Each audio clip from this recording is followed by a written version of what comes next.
000 actions qui ont été labellisées avec à peu près le même nom dans les établissements scolaires.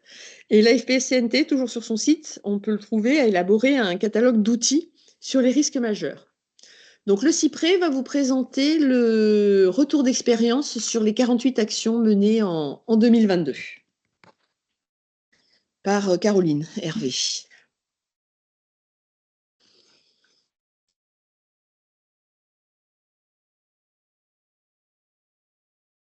Donc, cette action a été conduite pour le compte de l'AFPCNT en 2023 pour réaliser du coup le retour d'expérience sur des projets qui ont été portés par des acteurs locaux au niveau national dans le cadre de la première journée de la résilience.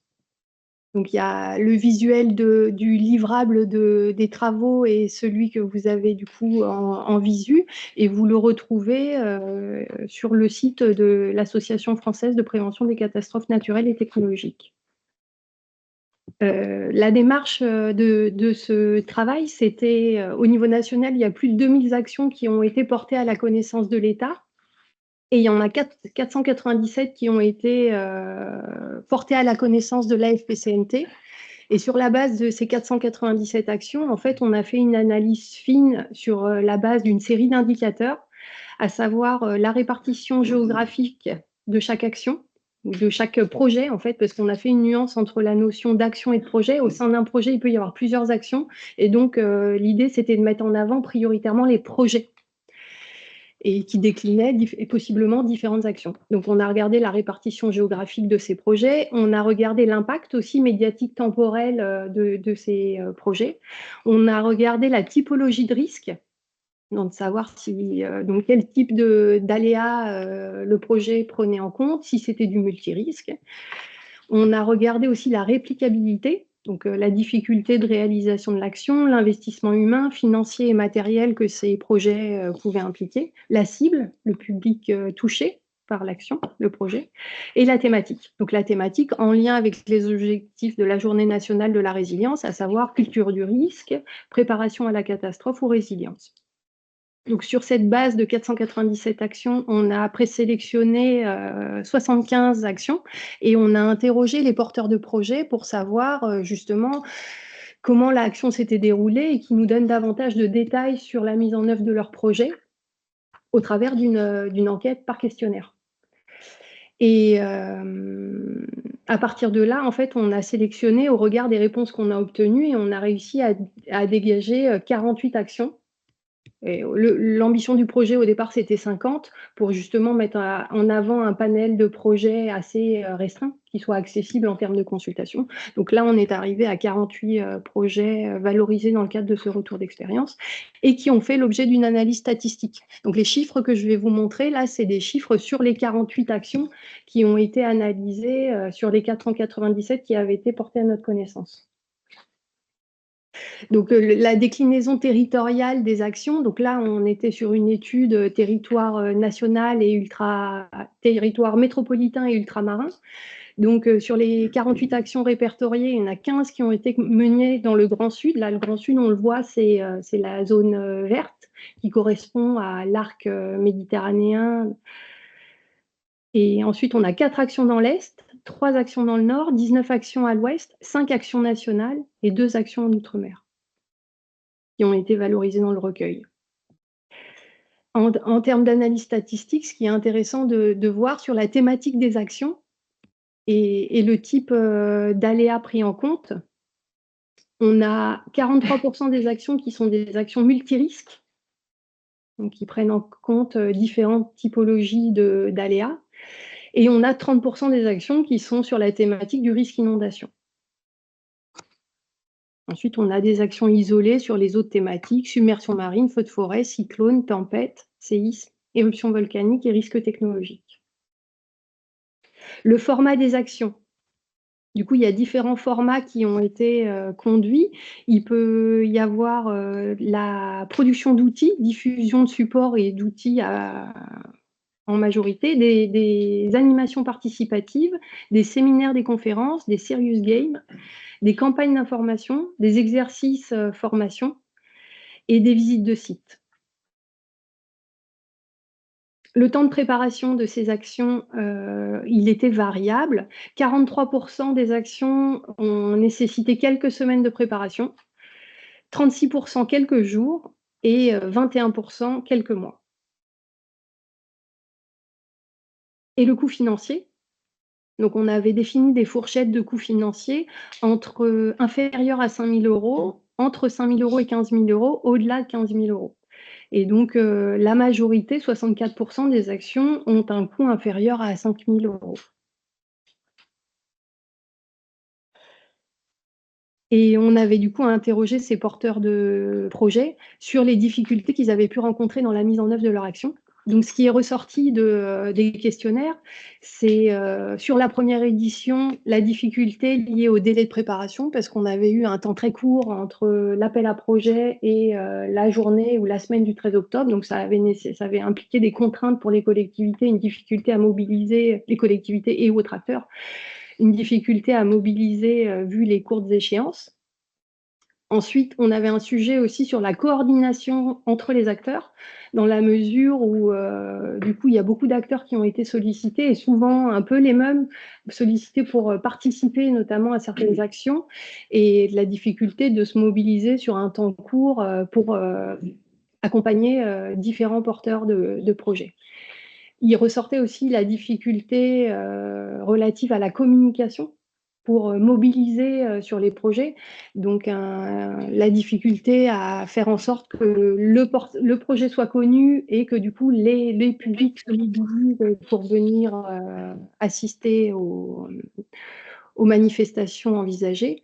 Ensuite, pour l'animation, c'est un petit peu en lien aussi avec la coordination entre les acteurs. Il faut trouver des gens pour assurer les animations dans le cadre de ces projets. Et du coup, c'est pas toujours évident de mobiliser pour animer. Ensuite, le coût des actions, qui peut aussi être rédhibitoire dans le cadre de certains projets. On voit que 64% des actions sont quand même des actions à faible coût, mais ça peut être une difficulté. Et le financement et les partenariats qui se raccrochent du coup un peu à ce que j'ai dit précédemment, que certains ont mis en avant. Et du coup, on en a dégagé des recommandations et des perspectives pour les futures éditions, à savoir, du coup, la première idée, c'est de proposer des actions sur d'autres types de risques. Donc là, initialement, on avait eu sur la première édition beaucoup de multirisques et de thématiques inondations. Là, l'idée, c'était peut-être d'aller cibler d'autres, pour renouveler chaque année les typologies de projets, de partir sur des problématiques de feux de forêt, de séisme ou de risques technologiques pour ouvrir le champ des risques traités. Ensuite, on a l'élaboration aussi, la volonté de développer des projets qui sont appropriables et déclinables sur des territoires différents. C'est ce qu'on recherchait, de pouvoir facilement décliner des actions sur des territoires différents. Et ça, c'était une des pistes de réflexion de ces fiches. On a fait pour ces 48 actions des fiches de projet que je vais vous décliner pour deux exemples après, pour que si ça vous intéresse, vous puissiez aller les consulter. Mais l'idée, c'était de se dire que toutes ces actions qui sont mises en avant, elles sont facilement appropriables et déclinables sur d'autres territoires que ceux cités. La diversification des profils des participants, donc étendre, et ça c'est un objectif aussi qui sortait dans la feuille de route nationale cette année, d'essayer de cibler d'autres publics, à savoir, et d'autres porteurs d'action aussi, que les entreprises, les assureurs, les industriels, les universités puissent être des cibles de communication dans le cadre de la JNR. Ensuite, renforcer l'accompagnement et la coordination des actions de communication. Donc là, c'est de faire connaître à tous, toutes les structures qui peuvent accompagner dans le cadre de cette journée nationale de la résilience, que chaque porteur de projet puisse s'appuyer sur un panel d'acteurs qui sont en capacité de mobiliser des gens et des outils dans le cadre de ces journées. La FPCNT, pour les besoins de cette réflexion-là, a mis en place un catalogue d'acteurs pouvant être mobilisés sur la thématique des risques, que vous pouvez aller consulter sur leur site. Élargir les moyens d'information, l'idée c'est de mieux communiquer pour qu'on arrive à toucher un maximum de gens et que sur ces actions ponctuelles, on puisse avoir mobilisé largement. Ensuite, dans la dynamique, on demandait aux porteurs de projets d'évaluer, de nous faire un retour sur l'évaluation de la performance des actions conduites. Et donc, ce qui ressortait, c'est que ça pouvait être difficile d'évaluer ce type d'action. Et dans la continuité de ces travaux-là, qui ont été du coup finalisés fin 2023, il y a le CEREMA qui a sorti un guide sur l'évaluation du coup des actions de culture du risque et qui peut être une source d'information pour justement améliorer ces processus d'évaluation d'action. Donc, oui, ce que je vous disais tout à l'heure, mettre aussi à disposition des porteurs de projets une liste de partenaires. Donc ça, on a déjà, la FPCNT a avancé sur cette thématique-là. Et dans aussi la dynamique qui était de dire que c'était un temps très contraint en 2022 entre l'appel à projet et la mise en œuvre des actions autour du 13 octobre, le ministère est revenu sur cette idée en disant qu'aujourd'hui, il y avait possibilité que les actions soient conduites tout au long de l'année. Et avec un point focal au mois d'octobre où les projets pourraient être labellisés dans cette échéance-là. Mais primés. Ah oui, primés. Donc ils peuvent être labellisés, portés à la connaissance toute l'année, mais primés au cours du mois d'octobre. Et là, du coup, pour exemple, on a le visuel d'une fiche action sur les 48 qui ont été proposés dans le cadre de ce recueil. Et où vous avez en haut, du coup, une petite carte qui situe sur quel territoire, et la couleur rappelle le territoire sur lequel était ciblée l'action. Donc là, on est dans la zone sud.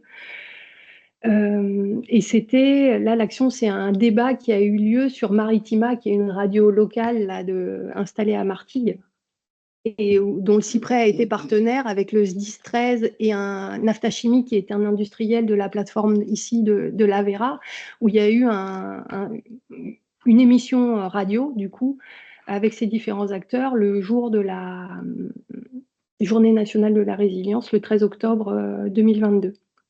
Et donc, on retrouve les objectifs de l'action que ce projet ciblait et les différents indicateurs pour lesquels on avait sollicité chaque porteur de projet. Et en commentaire, des petites infos comme quoi c'est des actions qui sont facilement reproductibles et autres. Et quelques visuels, vous retrouvez aussi, quand on avait possibilité de renvoyer vers des liens Internet, vous pouvez, là en l'occurrence, consulter l'émission. Voilà. Et là, j'ai un deuxième exemple. C'est un enregistrement pareil de témoignages vidéo et audio fait dans l'Aveyron avec la ville de Millau et un EHPAD sur la mémoire des inondations. Et du coup, il y a aussi ces ressources qui sont mobilisables, et dans la continuité, ils ont aussi, donc ça c'était l'objet d'une autre action pour ce territoire-là, mais ils ont fait une exposition autour de ce sujet de la crue historique de 1982. Voilà, pour la présentation du retour d'expérience des actions de 2022.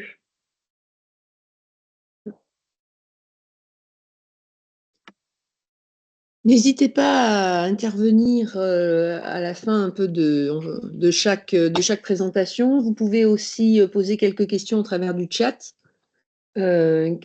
pour si vous avez des questions qui vous viennent pendant les présentations. Est-ce que là, il y a des remarques, pas de... Oui, si j'ai une question, en fait, je notais peut-être dans les nouvelles éditions, elles sont focalisées en fait sur d'autres phénomènes comme le séisme et puis le risque technologique. Par contre, vous n'avez pas parlé aussi du ruissellement, en fait. Le ruissellement, en fait, c'est un phénomène qui prend de l'ampleur, notamment en urbain et en rural. Et je voulais savoir, en fait, s'il y avait des actions qui seraient menées au cours des nouvelles éditions. C'est un phénomène, en fait, qui prend de l'ampleur et qui fait de gros dégâts, en fait, puisque la caractérisation de ce phénomène est compliquée, puisque elle intervient dans le cadre en fait, de fortes pluies à un secteur donné et une imperméabilisation du site. Et donc, du coup, est-ce que c'est prévu, en fait, des actions pour ce type de phénomène qui va impacter en fait un grand nombre de personnes dans les années à venir? À la manière dont on avait rédigé le support, c'était des préconisations d'accès sur de nouveaux risques, feux de forêt par exemple, risques techno, c'était une préconisation de la démarche, c'est pas du tout des recommandations du ministère. Aujourd'hui, le champ des typologies d'aléas est complètement ouvert, il n'y a pas de prescription sur le sujet de recommandation. En fait, tout dépend des porteurs de projets. Si des territoires, des EPAGE sont intéressés pour développer des actions sur cette thématique, rien ne les empêche et au contraire, on encourage justement à développer des actions sur tous les thèmes et le ruissellement, en effet, étant un nouveau sujet et assez complexe. Si des territoires veulent faire des actions sur le ruissellement, on les encourage et on peut les soutenir aussi sur ces actions. Il n'y a pas de, comme disait Caroline, il n'y a pas de restriction de thématique. Après, justement, on a un peu du mal à les lancer pour l'instant parce qu'on a assez peu de connaissances sur ces sujets, mais ça peut prendre en puissance et s'il y a des communes volontaires ou des territoires, on peut les soutenir sur ces sujets et les encourager, en tout cas déjà. D'autres questions, remarques, aussi à distance? Non? Alors, je vous propose de poursuivre. Ah oui, non, du coup, il y a ma présentation. Hop, voilà. En vous présentant donc justement quelques actions au travers des lauréats nationaux, territoriaux et thématiques, surtout sur l'année 2023. Donc, on peut citer Prévention Maïf au niveau national avec le projet Préventraine. Vous aurez une présentation tout à l'heure de l'action en local de Prévention Maïf. En grand prix du jury, on a eu en 2023 l'IRMA avec le Résilience Tour. Face aux risques, tous impliqués, avec 23 départements en métropole et dans les territoires ultramarins qui ont été sensibilisés, 53 lieux. Alors, j'ai pris quelques exemples. Dans les Bouches-du-Rhône, il y a eu des actions à la métropole et à Marseille. Dans le Vaucluse, sur 2 lieux.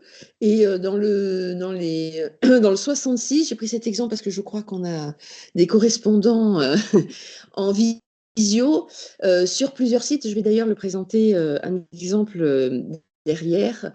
Donc ça représentait quand même plus d'une centaine d'opérations et il faut savoir, donc j'ai mis les partenaires, et il faut savoir que cette action est renouvelée en 2024. Les territoires, je ne les connais pas encore exactement, on en saura un petit peu plus bientôt. Donc pour l'exemple, je vous ai pris quelques exemples donc, de ce Résilience Tour et un exemple d'action. Alors, c'est des actions qui sont faites donc, en partenariat et on voit qu'il y a eu le village Plouf à la fois donc à Saint-Étienne, enfin à côté de Saint-Étienne dans la Loire, et aussi donc dans le 66 en lien avec IFO-RME. Et l'intérêt donc de ces actions et notamment donc de Résilience Tour, et c'est pour ça que c'est bien représentatif pour cette journée, c'est que c'est multipartenarial et sur de nombreux sujets. Et je pense que ça, c'est vraiment intéressant de réussir justement à ne pas faire que des actions ponctuelles. Et c'est un peu le but de cette réunion, c'est de réussir un peu à se connaître, à voir un peu ce que chacun peut proposer pour essayer de mutualiser et ensemble, j'allais dire, on est plus fort. Voilà, pour sensibiliser. Le but, c'est vraiment sensibiliser les citoyens pour que chacun connaisse un peu donc, sa culture à la culture du risque. Donc, on voit qu'il y avait plusieurs sujets, notamment je construis en zone inondable, je fais ma valise, de retour à la normale, le feu de forêt, je protège la vie aquatique. Et ce projet, donc par exemple Plouf, qui a été fait donc aussi donc sur ces 2 territoires, est tout à fait reproductible sur d'autres territoires. Si vous êtes intéressé, on peut voir comment le monter, notamment en lien avec l'IFO-RME.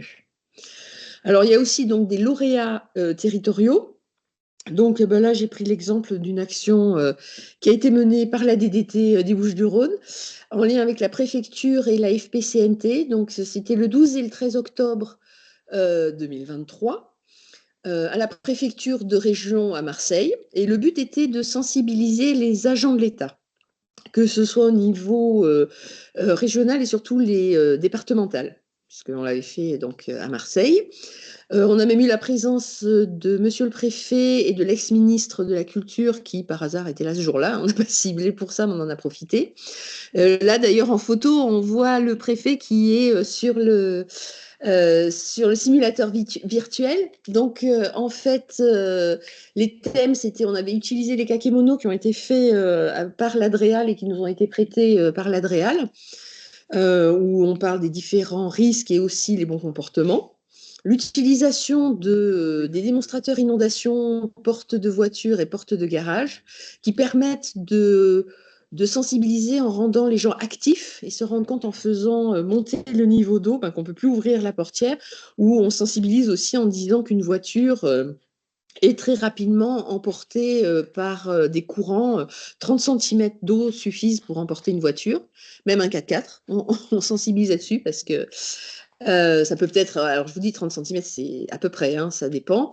Et le sismotruck, qui est utilisé par les pompiers de l'urgence internationale. Avant, c'était une simple plateforme qui a été mise dans un camion pour pouvoir le transporter plus facilement et qui retransmet des simulations sismiques avec aussi un casque de réalité virtuelle. Et c'est pas juste quelques secousses comme ça, c'est fait scientifiquement et ça reproduit vraiment. Ils en ont 4 ou 5 d'exemples. Des exemples de séismes avec, donc, dans le casque virtuel, on voit ce qui se passe en le ressentant en même temps. Et on a eu vraiment un très bon retour sur ce projet. Et donc, je vous ai dit, le simulateur de réalité virtuelle que l'on voit en photo, qui a été fait par les pages Ménélique. On va vous proposer donc un retour sur des actions phares ou des actions qui peuvent être un peu reproductibles qui ont été réalisées soit dans le cadre de GNR, soit même en amont, parce que les GNR existants que depuis, on a un retour sur 2 éditions. Donc, dans les Bouches-du-Rhône, en PACA, je passerai la main à la DDT 06 qui est avec nous en ligne, théoriquement, pour sa présentation. Et j'excuse Sophie Roche pour la DDT 04 et je ferai sa présentation pour ce qui est fait dans les Alpes de Haute-Provence. Donc, concernant déjà un peu un bilan du nombre d'actions sur la région, on voit bien hein, une progression entre les 2 années du fait des délais qui est de pouvoir se retourner plus facilement. C'est une vingtaine pour les Bouches-du-Rhône. Et quand on met région PACA, c'est spécifique, c'est-à-dire c'est pour toute la région. Et après, c'est département, donc par département. On va continuer à essayer de motiver les porteurs de projets pour déposer de plus en plus de projets labellisables. Je vais vous présenter quelques actions qui ont été réalisées donc, dans les Bouches-du-Rhône. En 2022, un rapide bilan, hein, en 2022 et en 2023, un projet peut contenir plusieurs actions. Donc c'est pour ça qu'on avait à peu près 17 projets et 25 actions qui ont été labellisées en 2022. Une quinzaine de structures, mais très souvent avec de nombreux partenariats. Alors, je vous ai mis quelques exemples, vous pourrez les regarder. Je ne vais pas rentrer dans les détails, mais on voit que ça peut être à la fois des exercices, ça peut être, c'était déjà, par exemple pour la DDT, c'était dans le hall de Zatara, qui est notre siège, avec de nombreuses personnes qui viennent au restaurant administratif. On a pu toucher l'université qui est à côté, les policiers, à l'Adréal aussi qui vient manger. Enfin, donc voilà, entre midi et 2, il y a une sensibilisation des agents avec une exposition lorsqu'ils venaient déjeuner. Avec l'exposition qui a été réutilisée, c'est-à-dire c'était les kakémonos qui sont aussi qu'on peut mettre à votre disposition pour l'exposition. On voit aussi qu'il y a des formations, donc il y avait du scolaire par les marins-pompiers, des exercices, des informations sur les réseaux sociaux. Il y avait du risque technologique déjà avec la CLI de Cadarache. Le conseil municipal junior pour Pélissan. Donc on voit bien déjà les différentes cibles. Les démonstrateurs, enfin, un petit peu le même genre que ce qui a été réalisé à la préfecture l'année dernière avait été fait auprès du conseil régional. Donc l'utilisation des démonstrateurs, sensibilisation, distribution donc de kits d'urgence et présentation des quiz. Je reviendrai tout à l'heure sur les quiz. On voit encore du scolaire avec des lectures de contes. Donc la FPCNT qui est l'association qui a été sélectionnée par le ministère de l'écologie pour faire des actions au niveau national et animer le réseau justement des représentants en culture du risque, information préventive. Il y a eu des actions aussi sur les épages, des escape games, aussi sur les campings. Et notamment dans la région, c'est très important, on a eu 2 campings en 2020 qui ont été concernés par un feu de forêt et où on a vu que pour des petits problèmes pour les évacuations, une fois que les gens étaient sortis du camping, que la commune reprenne les personnes pour pouvoir les évacuer. Ça a été un souci assez important, d'où le sujet des campings, à la fois les protéger quand ils sont à l'intérieur, mais une fois qu'ils ont été mis en sécurité ou à l'extérieur, qu'est-ce qu'on en fait? Pour 2023, donc plus d'actions, puisque ça fait à peu près une vingtaine de projets et 63 actions. Et là, une vingtaine de structures. Donc le projet lauréat que je vous ai présenté tout à l'heure. On voit donc aussi du lien avec la presse, du risque industriel, des exercices. La métropole qui avait fait une réunion du réseau risque des 92 communes, et donc justement ce projet était en lien avec le Résilience Tour, des réunions publiques, des campagnes de communication, les épages, une pièce de théâtre qui est en fait une pièce immersive, je vous en parlerai aussi un petit peu plus tard, des réalisations donc de diagnostics pour la réduction de la vulnérabilité des bâtis, qui est un sujet très important et que l'on devrait reprendre en 2024, en lien toujours avec les épages. Des manifestations, le colloque Enviro-Risque qui avait 700 personnes, je crois, à peu près, sur 2 jours, pour tous les acteurs, donc justement aussi des risques. Donc on voit le cyprès avec des communications dans la presse. Donc voilà, on voit un peu, on commence à voir quelques sujets et surtout la diversité des supports, des cibles, des possibilités, ne serait-ce que déjà dans les Bouches-du-Rhône. Quelques exemples de ce qui est déjà lancé pour donc 2024. Cette journée, enfin cette réunion thématique est un projet qui sera qui va être demandé à être labellisé. Donc c'est l'action d'aujourd'hui, qui est déjà multipartenariale. Là, l'été, on est en train de réaliser une semaine de la résilience avec Pélissane à destination donc de plusieurs publics, des enfants, avec lecture de contes sur 3 jours. Intervention aussi dans les classes et auprès du grand public. La pièce immersive Sain et Sauf, qui est en fait un scénario qui se déroule. Il y a un acteur, on met une personne choisie dans le public avec un acteur dans un endroit qui s'appelle dans l'alcôve, donc un endroit un petit peu séparé à l'abri du regard et pour qu'il soit un peu pas soumis vraiment au regard du public. Et il déroule un scénario, l'acteur, avec cette personne. Et il n'y a pas de mauvaise réponse. Il y a un chemin, il le guide, par exemple, c'est, voilà, vous êtes allé au travail, comme vous êtes, faites attention au développement durable, vous avez fait du covoiturage, et c'est l'heure de partir, et la personne avec qui vous covoiturez vous dit oui, on part, sauf qu'il commence à énormément pleuvoir. Qu'est-ce que vous faites? Voilà, et ainsi de suite, et on déroule tout un scénario, et quand on arrive à un endroit où, par exemple, ce n'était pas tout à fait ce qu'on voulait comme réponse parce qu'on ne peut pas, on revient en arrière, voilà, on ne dit pas que c'est mauvais, et un gros débriefing derrière qui permet de dire pourquoi il ne faudrait pas aller. Vous êtes allé chercher vos enfants? Non, voilà pourquoi, etc. Qu'est-ce qui se passe? Donc ça, c'est quelque chose qui va être mis en place, cette pièce, sur plusieurs territoires, et si vous êtes intéressé, n'hésitez pas à me contacter pour l'installer sur vos communes.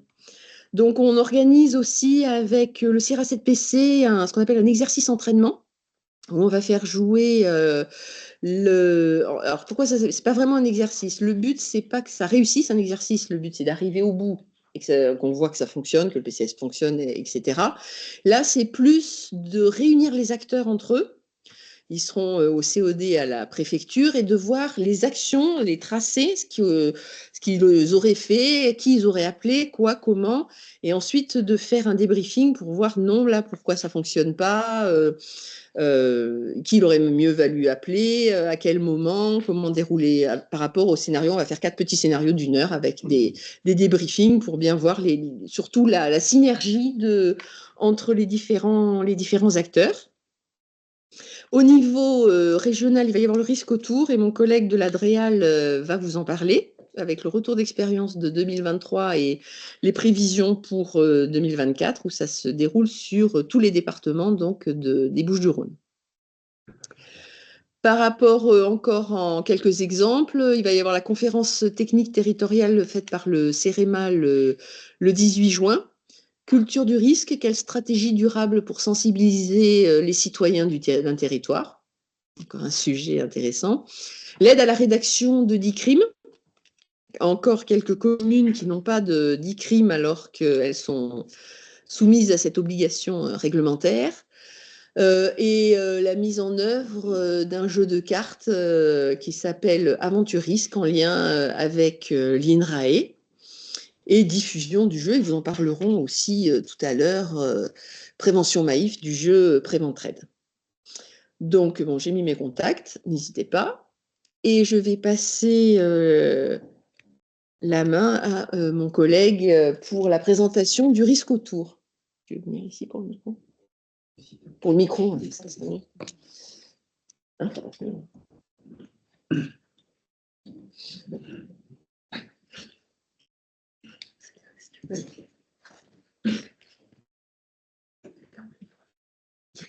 Si tu peux.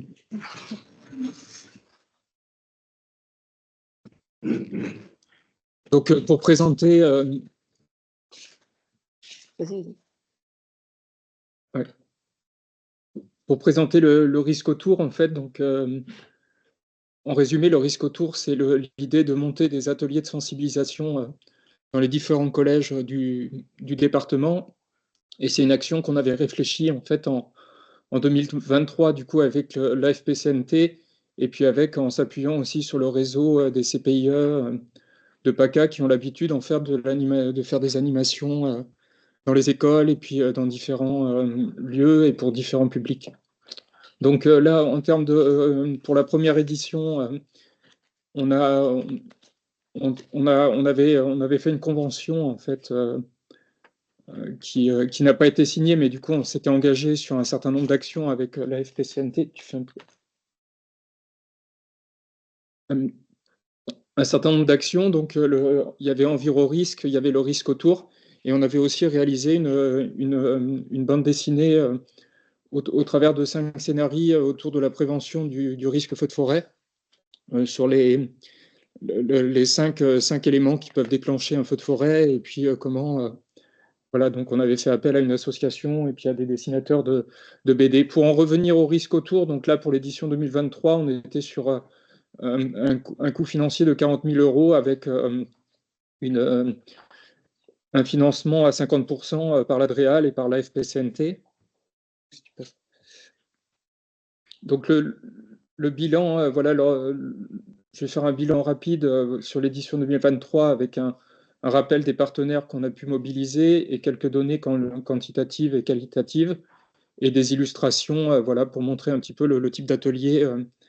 Et après, je reviendrai un petit peu sur l'édition 2024 et dont la première étape s'est déroulée le 4 juin à Briançon.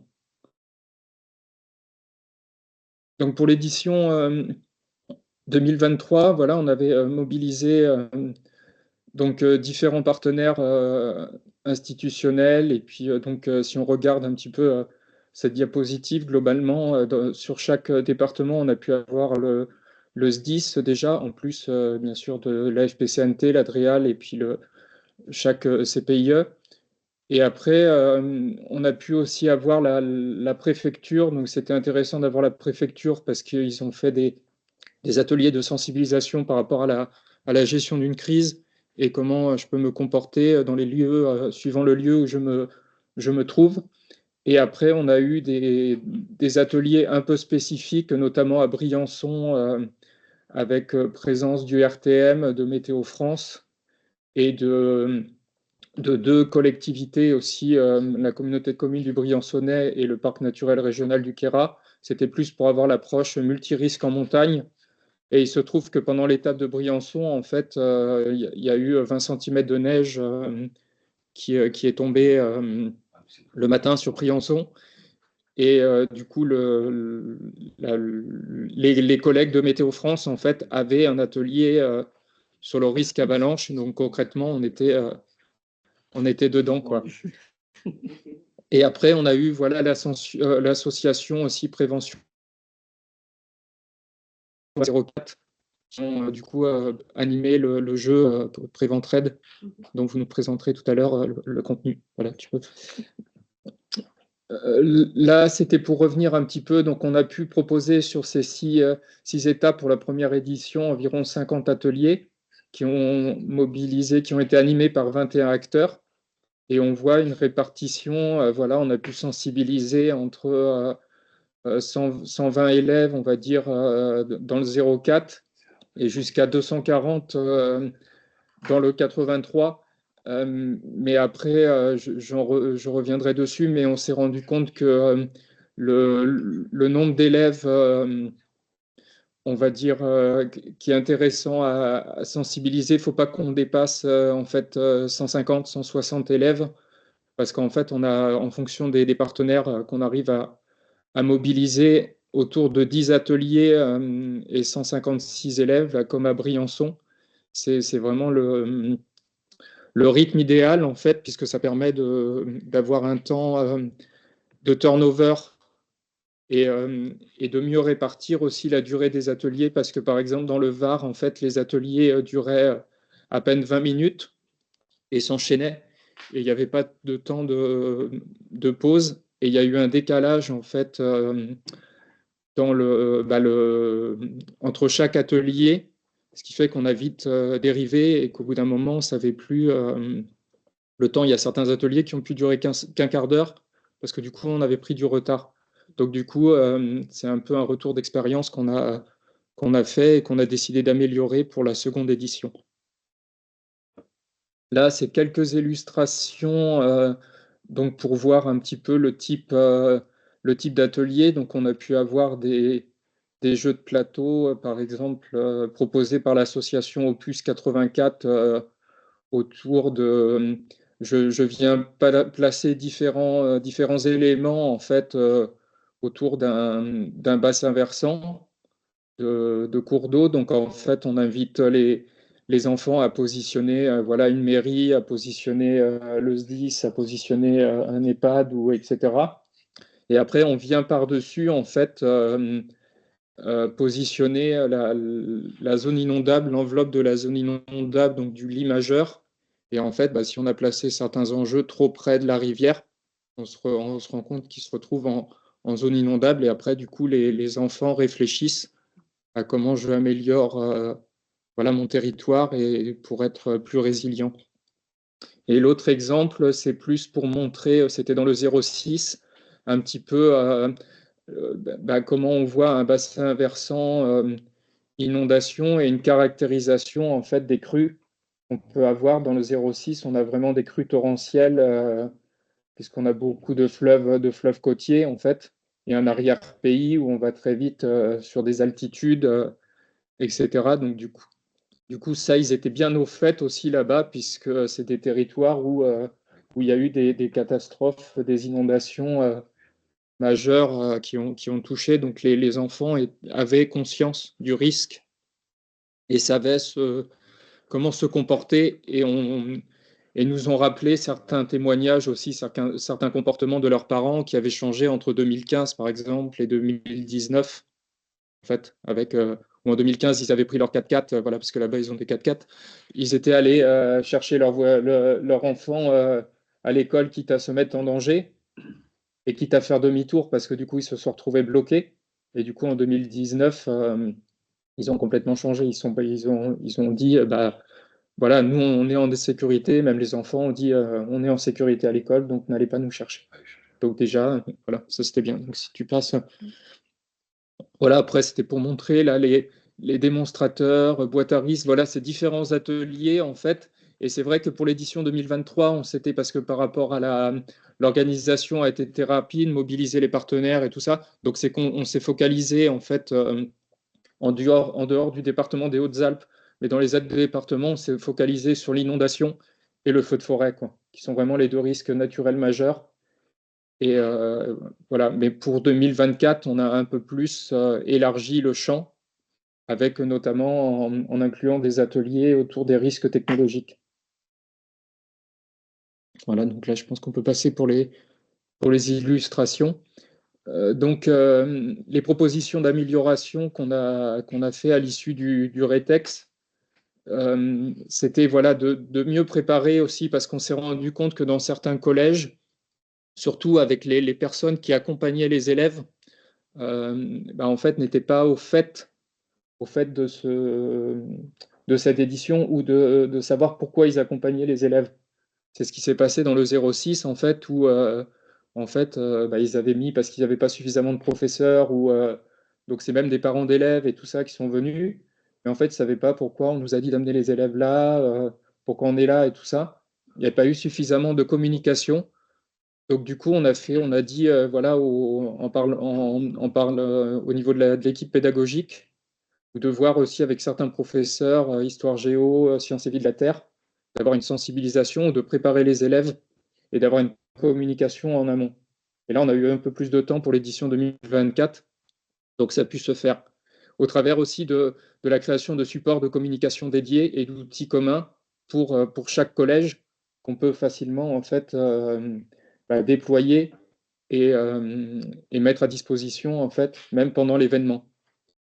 On a élaboré un livret aussi avec un certain nombre avec l'essentiel en fait, les bases sur la culture du risque, sur qu'est-ce qu'un aléa, qu'est-ce qu'un risque, qu'est-ce qu'un enjeu, et avec différentes approches jusqu'à retrouver les pictogrammes aussi associés au bon comportement, etc. Donc il y a toute une progression qui peut aussi se faire après. On a conseillé de le faire après avec les élèves, en fait, que les professeurs le fassent après les ateliers, en fait. On leur distribue le livret, c'est ce qu'on a fait à Briançon, on leur a distribué le livret le jour, et en fait, ils font les ateliers, et après, ils vont compléter. Ça fait une sorte un peu de retour d'expérience aussi, et de voir ce qu'ils ont appris pendant les ateliers. Et voilà.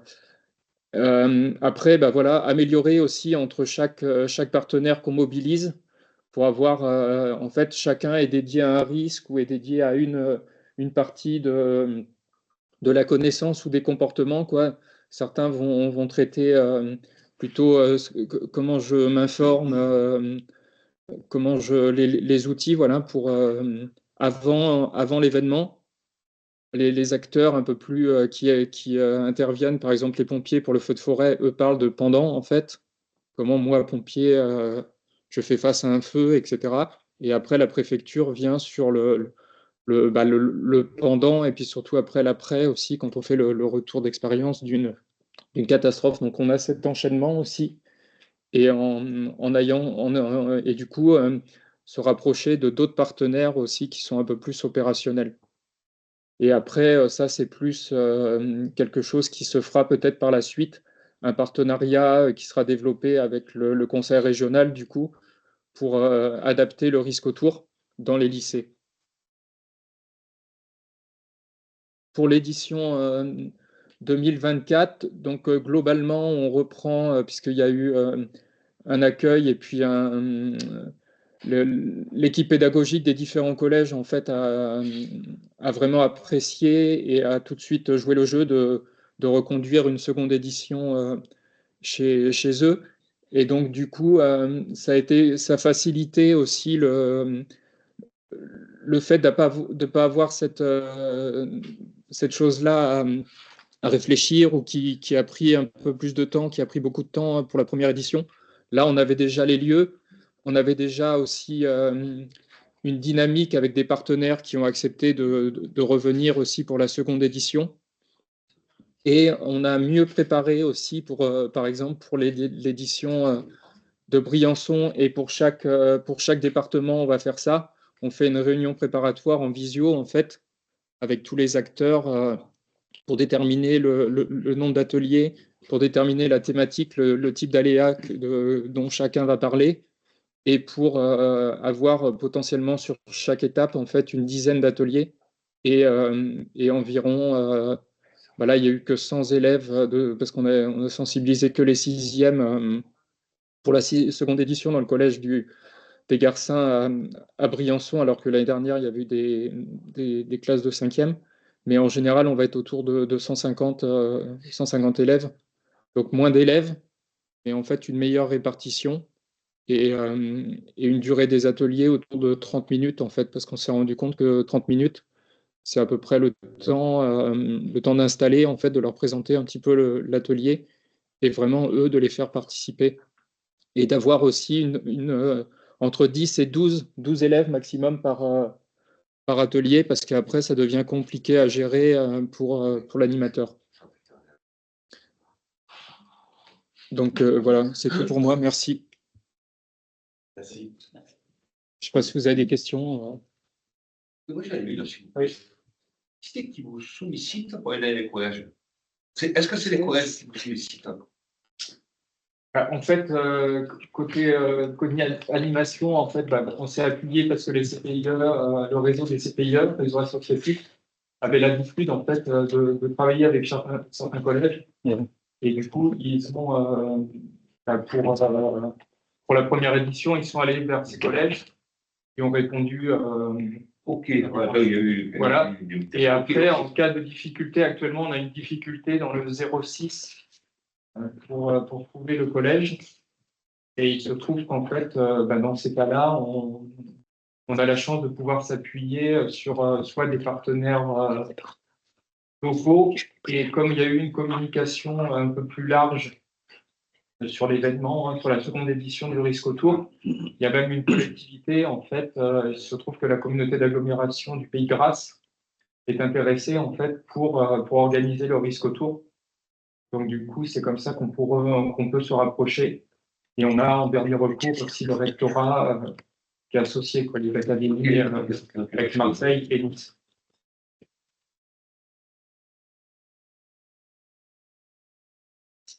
Des questions à distance? Des remarques?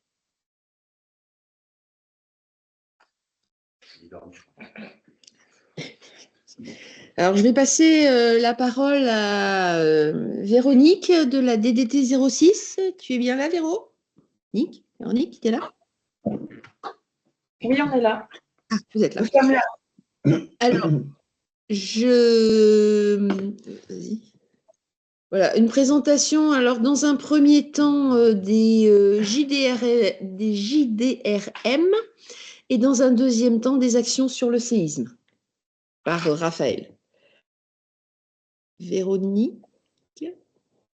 Alors, en ce qui concerne le département des Alpes-Maritimes, déjà chez nous, c'est le site PC qui pilote l'information préventive, et la DDTM est toujours associée, ou bien moteur. C'est-à-dire qu'on propose également de notre côté des actions d'information préventive. En ce qui concerne, je voulais juste rappeler par rapport à tout à l'heure que le 06 a quand même obtenu le Grand Prix régional en 2022.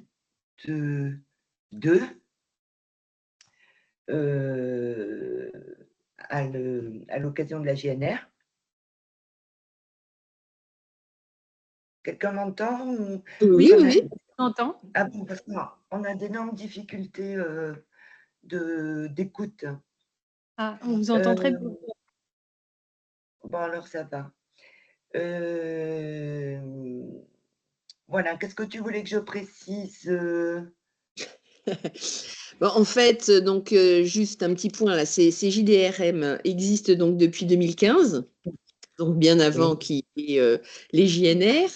Et c'est une action récurrente qui a lieu chaque année, donc comme tu disais, en collaboration, en lien très proche avec le SDIS, qui présente différents sujets, qui est multipartenaire.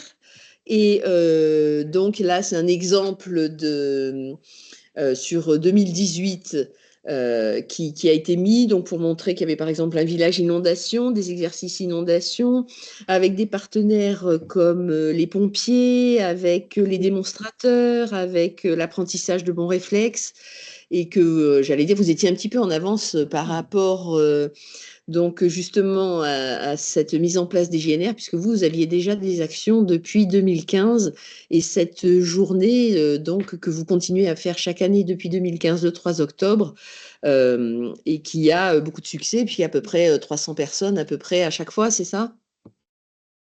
Oui, voire un petit peu plus. On est plus aux environs des 400. Ah, voilà. Et effectivement, pour 2023, d'ailleurs, généralement, cela se déroule, comme l'a précisé Jérôme aussi, avec les scolaires et sur une commune. L'année dernière, du coup, il y a eu 2 journées, une sur Antibes et une sur Nice. Et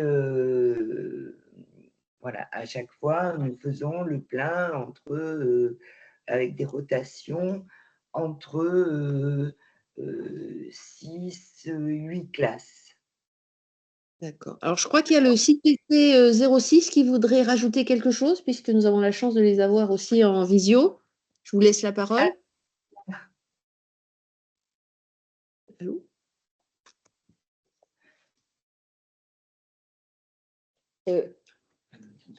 Allô, on ne vous entend pas?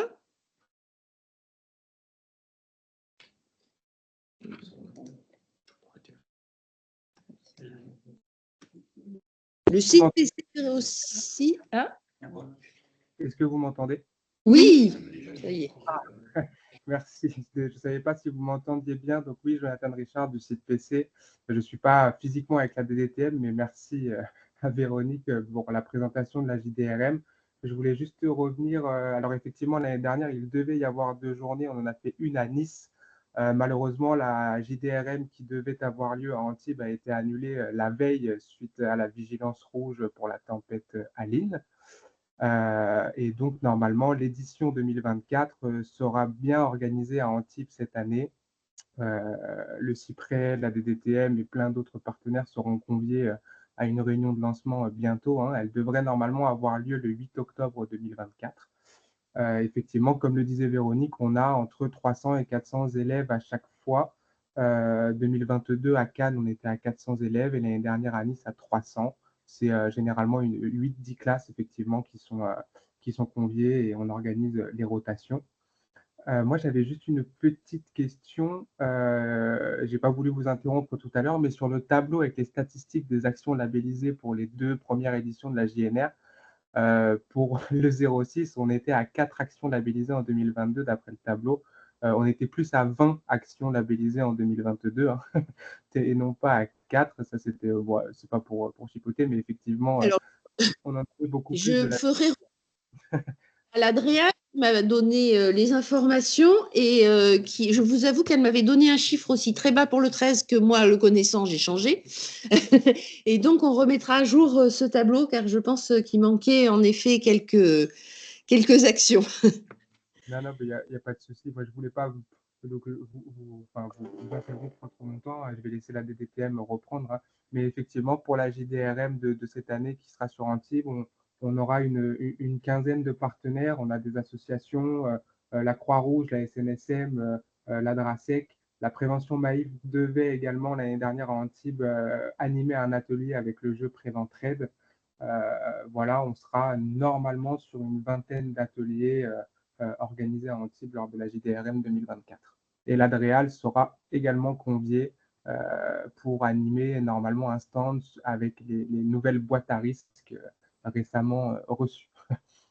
C'est ça. Merci pour ce complément. D'autres, tu as d'autres mots? Est-ce qu'il y a d'autres remarques, questions sur cette journée? Sinon, on passe justement à ce qui est prévu cette année aussi par la DDTM 06 concernant la réunion d'information préventive des acteurs économiques où ils vont bien répondre à la demande de la demande pour la GNR 2024 qui demandait justement d'aller voir aussi les acteurs économiques. Véronique, je te repasse la parole. Oui, alors du coup, c'est vrai que ça tombe bien, puisqu'on avait prévu à la demande de la CCI, en fait, voilà, qui voulait que des opérations de sensibilisation soient faites au niveau des acteurs économiques. Donc là, la première réunion sera prévue dans le bassin d'emploi des Tourades, déjà parce que ça couvre deux grosses communes, des communes qui ont subi d'importantes inondations, et de plus, on a un PPRI a été approuvé récemment sur la commune de Mandelieu, donc c'était un peu l'occasion de présenter tout ça. Nos acteurs associés, et cela correspond à une forte demande justement des entreprises par rapport à ce qu'elles doivent faire évidemment, mais ce à quoi elles ont droit. Et cette année, on aura la gendarmerie et la police municipale vont s'associer pour présenter justement leur dispositif pour lutter contre les pillages notamment. Et c'est un sujet qu'on oublie souvent et dont les acteurs économiques sont en forte demande. Voilà.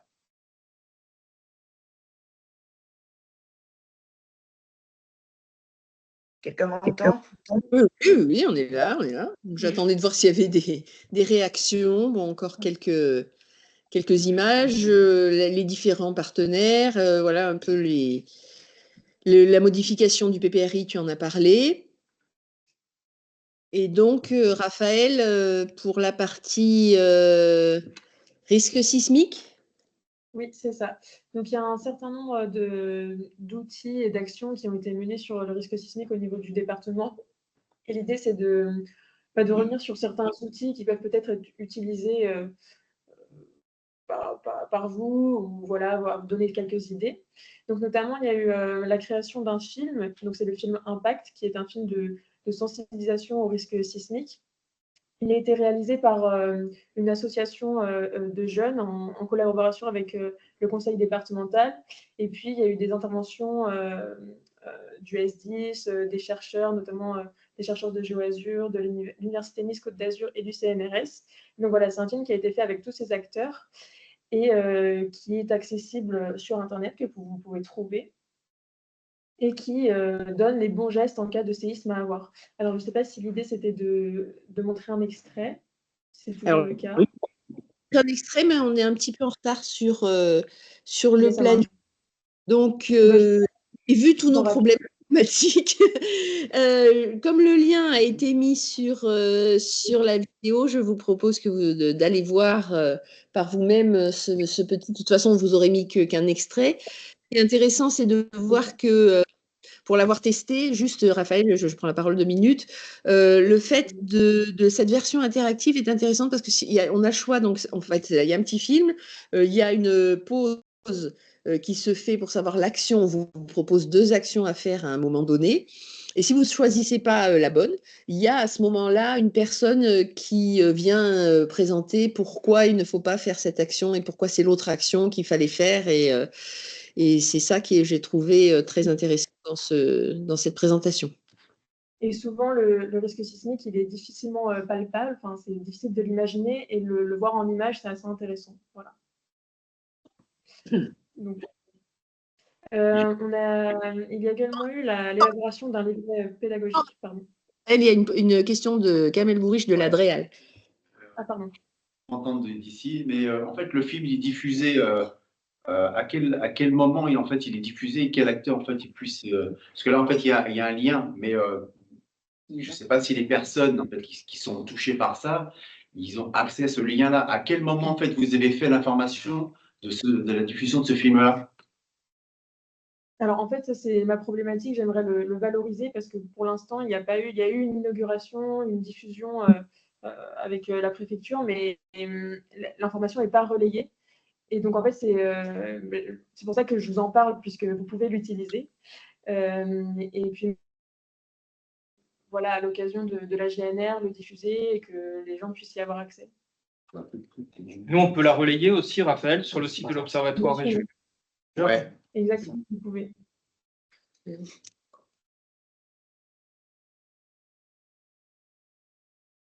Est-ce qu'il y a d'autres? A priori, non. Non, tu peux continuer.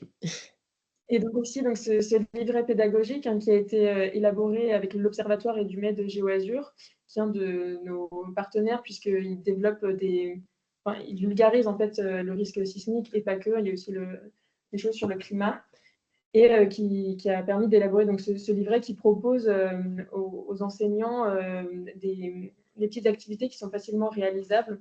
Donc j'avais mis un lien pour un exemple où par exemple on met des craies sur une table, on va venir faire un impact et voir que certaines craies tombent et pas d'autres. Donc on voit l'atténuation de l'effet des ondes sismiques. Enfin bref, c'est plein de petites activités.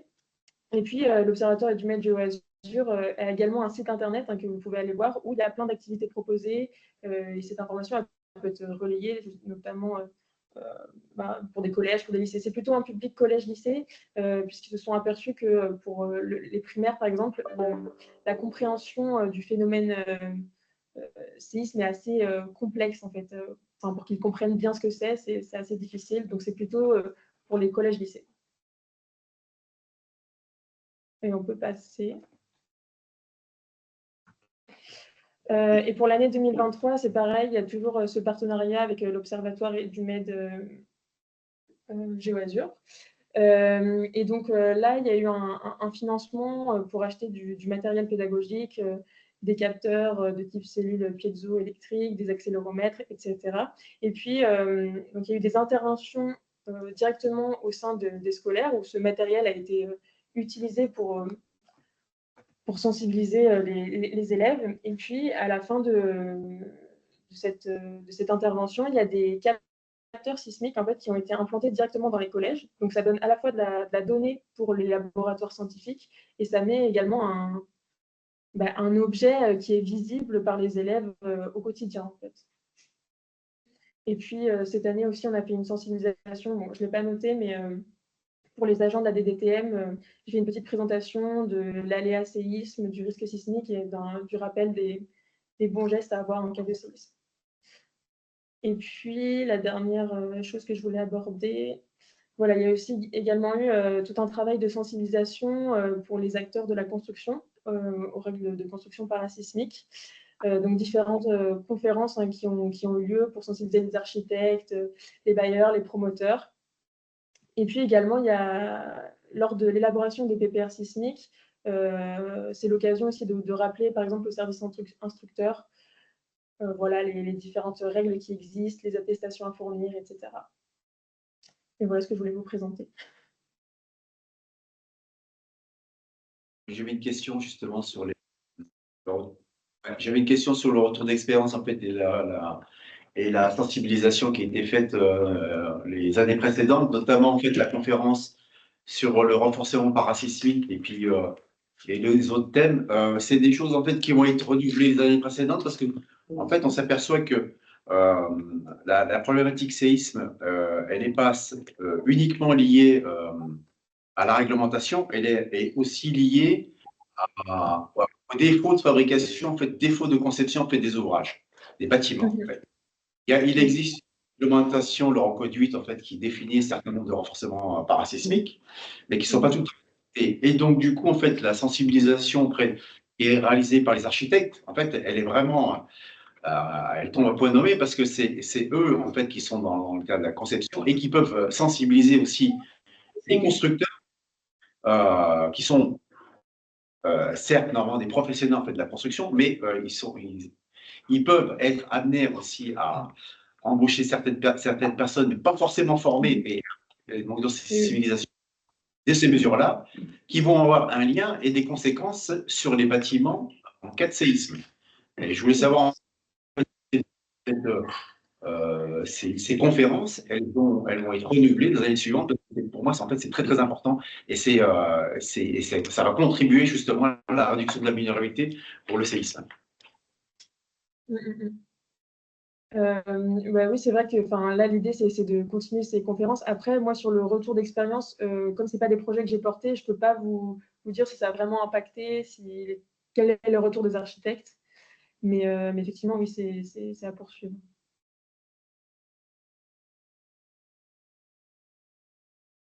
Merci pour votre intervention. Merci. Merci. Donc j'excuse Sophie Roche de la DDT 04 qui n'a pas pu participer à cette journée étant prise par ailleurs, mais qui m'a transmis sa présentation que je partage avec vous, puisque la DDT 04 effectue aussi des actions de culture du risque sur son département, et notamment une action qui est régionale pour le SNU, dont je vous parlerai un peu plus tard. Donc, il réalise notamment un escape game, là aussi, sur le thème sismique, ce que je trouve très bien, puisqu'on disait qu'il y avait assez peu d'actions sur le thème sismique. Juste une petite précision, la pièce Sain et Sauf dont je vous ai parlé tout à l'heure existe pour l'instant pour la partie inondation et pour la partie sismique, justement, séisme. Donc, ils font cet escape game en lien avec un bar à jeux. Depuis, je crois, 2 ans, et ils le reproduisent cette année. Il y a aussi un théâtre forum avec la compagnie Accord mineur pour risque majeur, des ateliers d'animation auprès du SNU et une présentation de ce qu'ils vont lancer donc, pour la JRN de 2024. Donc, par rapport aux escape games, c'est un jeu donc d'aventure grandeur nature sur environ 45 minutes. Les joueurs sont enfermés dans une pièce et mis au défi de résoudre des énigmes pour trouver des indices et s'échapper avant la fin du temps imparti. Utiliser la créativité, la logique, l'esprit d'équipe et les connaissances du risque sismique. Donc là, c'est surtout piloté par ce bar à jeux et il y a aussi de bons retours puisqu'il le renouvelle. Et c'est par 6 à 4 par des groupes de 4 joueurs. Et donc, par session, ça sensibilise. Alors, on a l'impression que ça ne fait pas énormément de monde, mais on a besoin, donc justement, c'est ce dont on se rend compte, je fais une petite parenthèse, c'est qu'il peut y avoir des actions un peu spécifiques qui touchent peu de monde, mais à un niveau justement où on les rend actifs et ça les forme, j'allais dire, plus que quand on arrive à faire des actions de masse ou quand on a 300-400 personnes, quelquefois, quand ils ont été moins actifs et de l'information descendante. Certes, c'est utile, mais on voit qu'on a besoin des deux, en fait, pour pouvoir former le public. Donc, sur le théâtre forum, c'est une pièce aussi interactive et participative au service de tous les citoyens. C'est un genre théâtral qui a fait ses preuves aussi et on voit là que de rendre le public acteur permet une meilleure prise de conscience des risques. Donc, c'est un thème qui est utilisé par plusieurs acteurs à plusieurs endroits et je pense que Prévention Maïf, voilà, on parlera peut-être un peu tout à l'heure. Donc là, en 2023, le Théâtre Forum avait réuni 160 personnes réparties sur 2 représentations. et c'était à destination principalement des collégiens et des lycéens. Et pour 2024, donc, ce sera pour le primaire CM1, CM2. Alors, l'atelier SNU, qui donc est en fait pour tous les jeunes de PACA, qui a lieu dans le 04. Il y a des journées de sensibilisation où la DDT 04 intervient en partenariat avec l'IFO-RME. Donc, il y a des présentations et aussi des utilisations de jeux.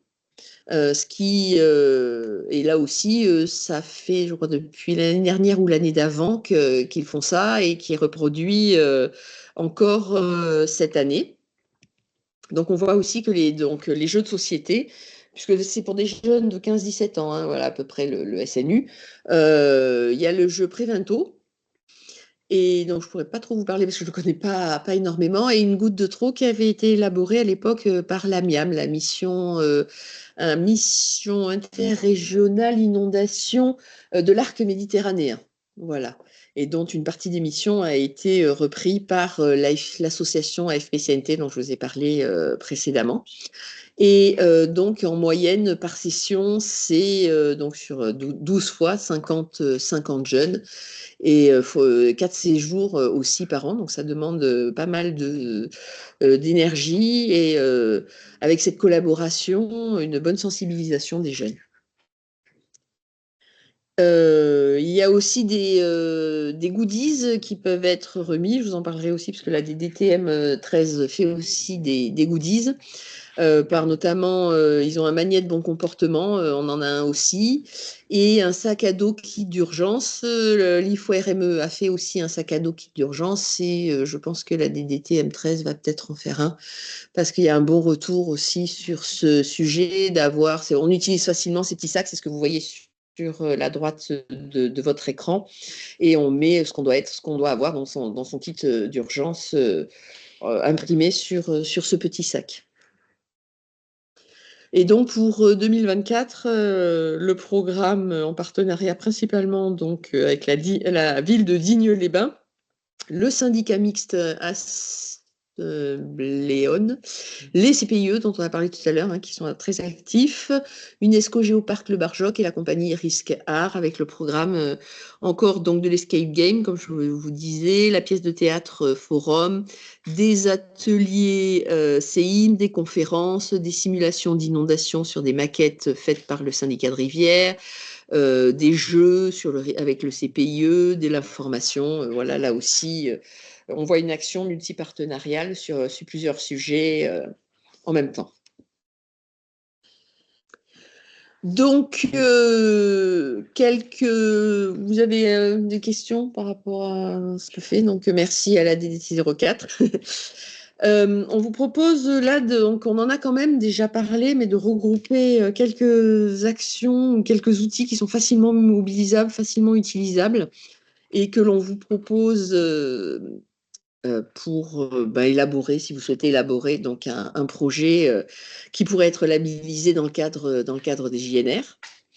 Donc, j'en ai déjà un petit peu parlé, des co-élaborations d'actions multipartenariales, donc comme celle que la DDTM 13 va réaliser avec Pélissane notamment.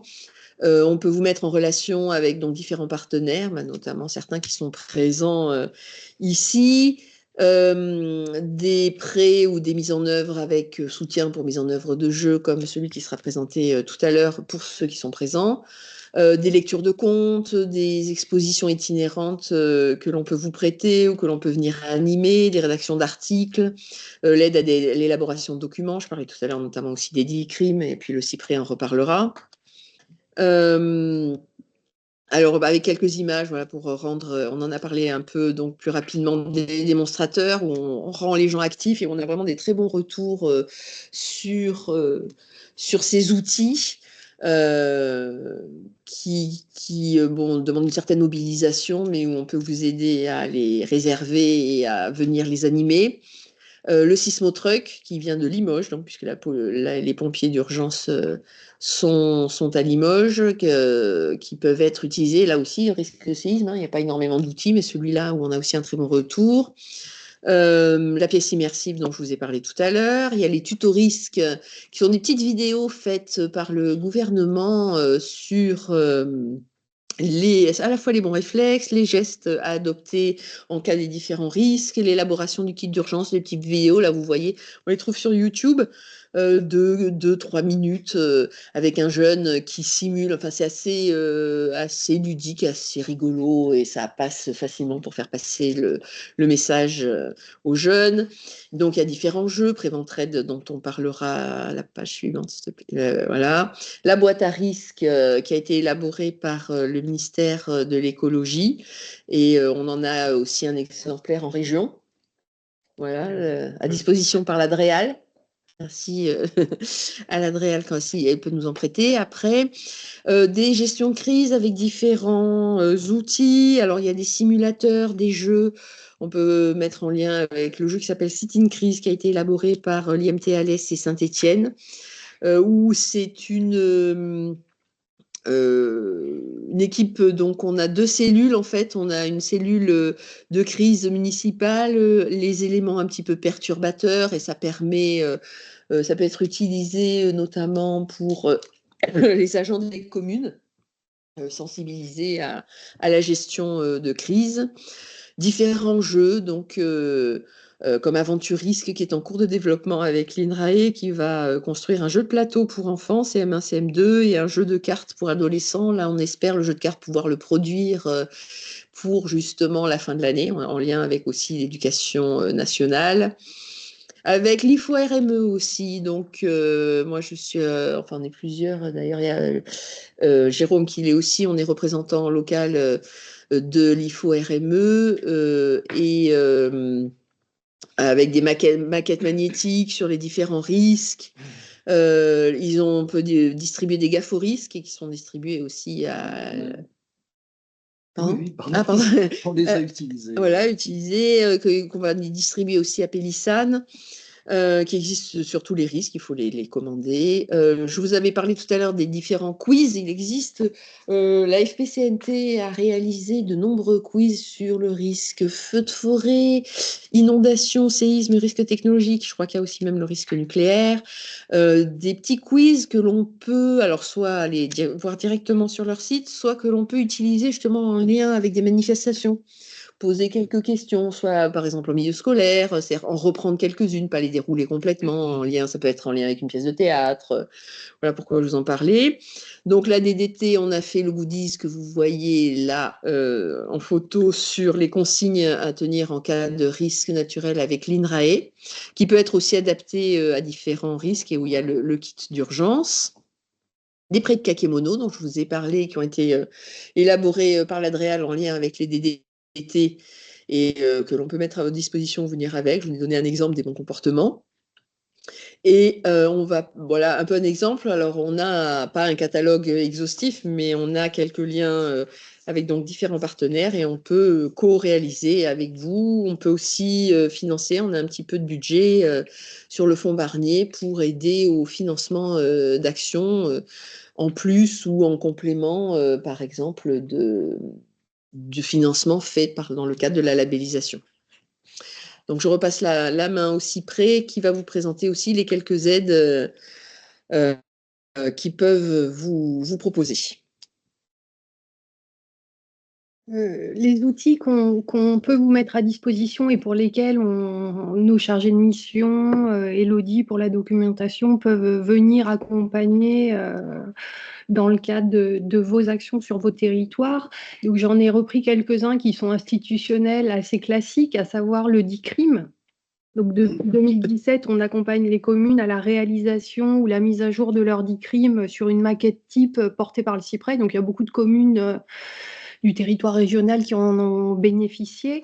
Mais voilà, ça permet une mise à jour aussi facilitée de vos documents d'information préventive. Et dans le cadre d'actions de communication, derrière, on peut être présent sur des salons, des réunions publiques ou toutes sortes d'actions que vous pouvez mener pour présenter, porter la communication sur ces outils. D'autres exemples de supports de communication, du coup, institutionnels et réglementaires, c'est les plaquettes d'information sur les risques industriels. Si on veut aussi thématiser les communications, ces outils-là sont des outils réglementaires et faciles à déployer parce que, justement, réglementaires pour communiquer sur le risque industriel. On a les mêmes pour les ouvrages hydrauliques. Donc, autour des grands ouvrages, des grands barrages, on a ces brochures par barrage. Donc là, c'est une brochure qui a été pensée de manière régionale et qui est déclinée avec des fiches pour chaque des ouvrages présents en région. Donc pareil, donc pour toute action de communication, l'idée c'est que vous avez ces outils-là pour communiquer sur la thématique et si besoin, le site prêt peut aussi être présent pour accompagner la communication. On a la même chose pour les risques nucléaires. Donc pareil, il y a cette brochure régionale déclinée territorialement selon le site concerné. On a la même chose pour les plateformes de TMD. Donc, il y a un site à Mornas notamment qui a fait l'objet d'une brochure d'information spécifique sur son site. Autre outil qu'on peut vous mettre à disposition dans le cadre d'action, c'est des panneaux qu'on avait mis à jour dans le cadre du Congrès national des sapeurs-pompiers en 2021 et qu'on avait utilisé à cette occasion et qu'on utilise à l'occasion de notre participation à des congrès et qu'on peut aussi du coup vous mettre à disposition au besoin. Donc sur les risques majeurs, les risques naturels, les piliers de la gestion des risques, les plans particuliers de mise en sûreté et les consignes de bon comportement qui sont assez accessibles, faciles à déployer sur des manifestations. Ensuite, on a aussi pensé depuis quelques années des accordéons. Donc initialement, on avait un accordéon régional pour la région Provence-Alpes-Côte d'Azur, que depuis peu, on a déployé en Occitanie et qu'on progressivement, à la demande des territoires aussi, on décline par département. Donc là, il y a l'exemple des Alpes-Maritimes. Et l'idée, c'est qu'au besoin des DDT, tout ça, c'est un support de communication assez accessible, où on a une petite cartographie qui montre les communes exposées du département au risque, qui explique un peu quelles sont les mesures de prévention de manière très succincte et qui, en bas de page, donne les consignes de comportement adoptées pour chacun de ces risques. Donc, c'est souvent des choses qu'on met à disposition dans le cadre des manifestations. Et que du coup, là, on ne les a pas encore déclinés sur l'ensemble des départements de l'arc méditerranéen, mais au besoin, si les DDT le souhaitent, prioritairement, on lance en production certains accordéons. Vous précisez que ces accordéons peuvent être au besoin transformés aussi en panneaux d'expo. Oui, voilà. Ils ont un format compatible. Format 80 par 200, ils peuvent être déclinés. Voilà. Format facilement compatible avec des kakémonos. Ensuite, on a une production qu'on a réalisée du coup pour la JNR de l'année dernière, 2023. C'est un DICRIM jeune. En fait, du coup, il existait beaucoup de DICRIM jeunes. Là, on a essayé de le décliner pour le territoire de la région PACA et avec l'idée possiblement de pouvoir le décliner, l'adapter à chaque territoire départemental ou communal au regard des demandes qu'on pourrait avoir des collectivités avec lesquelles on travaille. Et voilà, et qui peut être mis à disposition, imprimé pour toute action de communication, sensibilisation du jeune public. On a aussi travaillé dans le cadre de la mission inondation et aujourd'hui, du coup, porté à l'échelle régionale par l'ADREAL et donc aujourd'hui repris par l'ADREAL PACA, un cahier de jeu sur les inondations autour de la Méditerranée. Et du coup, qui est à disposition aussi, qui peut être adapté en fonction du territoire pour ajouter le logo du territoire concerné pour toute action de sensibilisation. Pareil, c'est un outil qui existe depuis quelques années, qui fonctionne bien et qui peut vous être mis à disposition au besoin et adapté avec le logo du territoire. Et les derniers outils qu'on a à disposition, du coup, qu'on utilise régulièrement, c'est donc là, à gauche, vous avez un magnète avec les consignes de comportement aussi qu'on adapte avec le logo de la commune et les risques présents sur le territoire, communal ou intercommunal, en fonction, ou départemental, en fonction de l'échelle à laquelle on travaille. On a ensuite l'affiche Donc là, cette affiche, on l'avait initialement pensée pour faire de l'affichage réglementaire dans les ERP, mais c'est un outil aussi de communication sur les bons comportements de manière générale. On l'adapte aux besoins selon les moyens d'alerte qu'il y a sur la commune, si on est à l'échelle communale. Sinon, si on est à l'échelle départementale, on reprend les grands dispositifs d'alerte et les moyens d'alerte et les risques présents sur le territoire. Et au dos, on a 9 questions-réponses un peu standards sur la prévention des risques et les bons réflexes en cas d'événement. Et qu'on décline au besoin. Là, je vous ai présenté une déclinaison spécifique inondation. Donc, on peut aussi décliner sur demande pour un risque spécifique. Du coup, on remet les pictogrammes des risques, les moyens d'alerte et d'information sur le risque en question, et on les consignes de comportement détaillés. Voilà. Donc ça, c'est au besoin. On l'a fait pour l'exercice sur le risque inondation.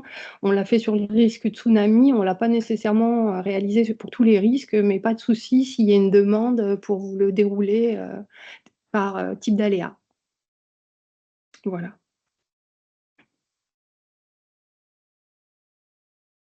Des questions,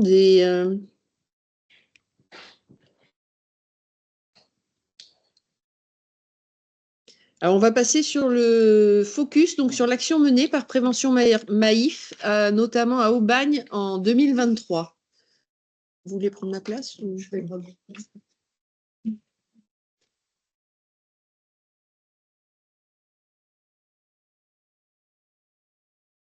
Bonjour pour ceux qui sont en visio. Je vais vous présenter rapidement l'association Prévention Maïf et le dispositif Préventraide. Donc, l'association Prévention Maïf, c'est une association d'intérêt général. Elle est complémentaire de l'enseignement public. Elle est une association de jeunesse et d'éducation populaire. Il faut savoir que Prévention Maïf, associée à la Maïf, puisque c'est notre plus gros, support. Oui, voilà. C'est quand même uniquement des bénévoles, donc 1500 bénévoles dans 112 antennes réparties dans 11 régions, donc c'est sur toute la France. Et ces domaines d'action, c'est principalement les risques liés à la mobilité. Donc, on parle de mobilité douce, mais tout ce qui est lié à la mobilité, la prévention des risques de la vie courante et la prévention des risques majeurs, en particulier climatiques. Donc, pour ceux qui ne connaissent pas Préventraide, mais Préventraide pour le climat, c'est une plateforme collaborative numérique, c'est-à-dire que c'est un support informatique. C'est un réseau local d'entraide gratuit ouvert à tous. On a sur cette plateforme, il y a une mise à disposition de contenu informatif et préventif et des bénévoles qui s'engagent à réagir en cas de catastrophe. C'est-à-dire que c'est une plateforme sur laquelle tout un chacun, pas uniquement les gens de Prévention Maïf, mais tout un chacun peut s'inscrire pour décider d'aider les gens qui en auront besoin lors de catastrophes. Et les gens qui ont besoin d'aide peuvent s'inscrire pour justement être en contact avec ces bénévoles qui sont prêts à les aider. Donc, c'est une méthode, il y a une méthode pour Préventraide sur le climat, c'est je m'informe, je comprends et je me sens concernée et j'agis. Ça, c'est avant tout événement. Et lorsqu'un événement arrive et est suffisamment important pour nécessiter l'ouverture de la plateforme, on ouvre donc la plateforme. Il y a une entraide sur la durée. C'est ça qui était important. C'est lorsque tout le monde est parti, Préventraide est encore là. Et on a des informations sur cette plateforme et on peut rechercher des solutions. Donc, Préventraide pour le climat, on a des conventions partenariales avec le ministère de la Transition écologique, avec l'Institut, IFO RME, la Direction générale de la sécurité civile et la gestion de crise, le Centre national des réserves communales de sécurité civile et bien sûr la FPCNT. Prévention Maïf, il faut le savoir, c'est un acteur national de prévention reconnu par le ministère de l'Intérieur sur la résilience. Et nous avons reçu en 2022 et 2023 un prix national pour la journée de la résilience. En 2024, lors de la journée nationale de la résilience, non, c'est en 2023, donc j'ai fait une petite faute, excusez-moi. On était un peu en avance. Oui, on était un peu en avance. L'association a participé à 242 animations avec 614 bénévoles. Et c'était partout en France. Et il y a 25 000 personnes qui ont pu y participer, ce qui est quand même assez important. La cible de l'intervention sur la ville d'Aubagne, donc c'était la mise en œuvre du DICRIM enfant. La cible, c'était tous les élèves des classes de CM2 de la ville d'Aubagne, ce qui fait beaucoup d'élèves. La finalité, c'était que les élèves deviennent vecteurs d'information auprès des parents et des grands-parents pour préparer le plan familial de mise en sécurité. L'objectif de cette intervention de prévention Maïf, c'était la création d'un DICRIM par les enfants, par école. Donc, comment est-ce que ça a été mis en œuvre? C'était un projet à plusieurs étapes sur une année complète, une année scolaire complète. Bien sûr, il y avait la journée de la résilience avec le jeu Préventraide, une demi-journée d'enquête sur les risques du quartier pour chaque enfant, pour les enfants, une demi-journée sur la création d'un compte à partir des risques identifiés.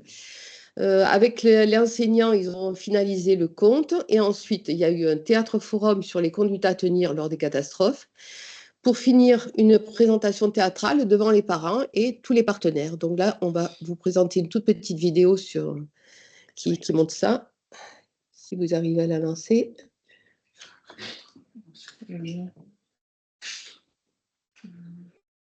Juste un petit mot, on avait choisi la ville d'Aubagne parce qu'on était déjà en contact avec eux depuis plusieurs années.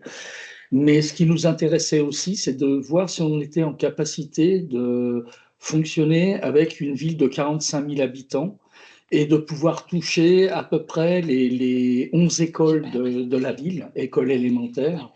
Ce sur quoi on a travaillé en réalité avec 8 écoles. Mais... Tu n'as pas la présentation. Ah, ça marche. Alors, on va... Parce que... Il ne reste plus qu'à avoir le son. Voilà.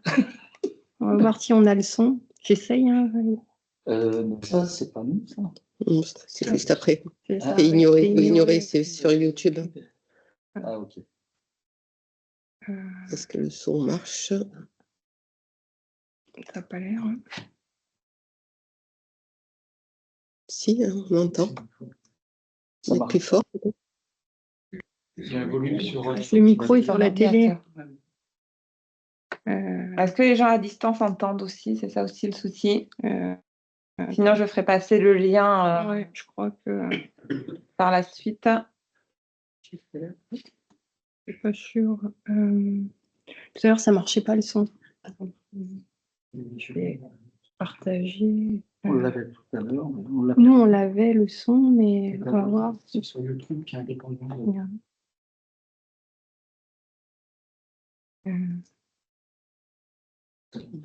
Est-ce que vous avez le son en visio?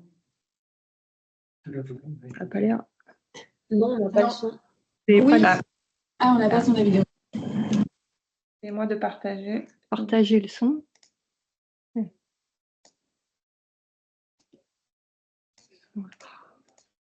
Ouais. Donc, je pense qu'on va vous inviter à aller consulter la... Après, il y a le petit topo en dessous, là, qu'on voit en sous-titrage. Ouais.